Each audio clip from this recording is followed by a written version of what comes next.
সময় ছিল সবুজ মাঠ আর নীল আকাশের কোলে ছোট্ট একটি গ্রাম। সেই গ্রামে থাকত এক ছোট্ট মেয়ে, তার নাম নীলা। নীলার চোখে ছিল স্বপ্ন আর মনে ছিল অদ্ভুত সাহস। একদিন বিকেলে নদীর ধারে খেলতে খেলতে নীলা খুঁজে পেল একটি পুরনো প্রদীপ। ধুলো মুছে প্রদীপটা ঘষতেই হঠাৎ করে বেরিয়ে এলো এক ছোট্ট পরী। পরী হেসে বলল, নীলা, তুমি খুব ভালো মনের মানুষ, তাই আমি তোমাকে 3টে ইচ্ছা দেব।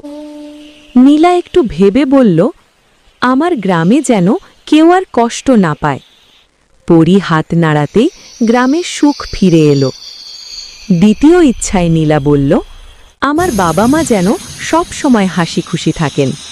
পরীর জাদুতে তাদের চোখে আনন্দ ঝিলমিল করল। তৃতীয় ইচ্ছায় নীলা বলল, আমি যেন সব সময় ভালো মানুষ হতে পারি। এই কথা শুনে পরী খুশিতে বলল, এই ইচ্ছাটাই সবচেয়ে বড় জাদু। পরী মিলিয়ে গেল, কিন্তু নীলার হৃদয়ে রয়ে গেল আলো। সেই দিন থেকে নীলা বুঝে গেল, ভালো মনই সবচেয়ে বড় রূপকথা।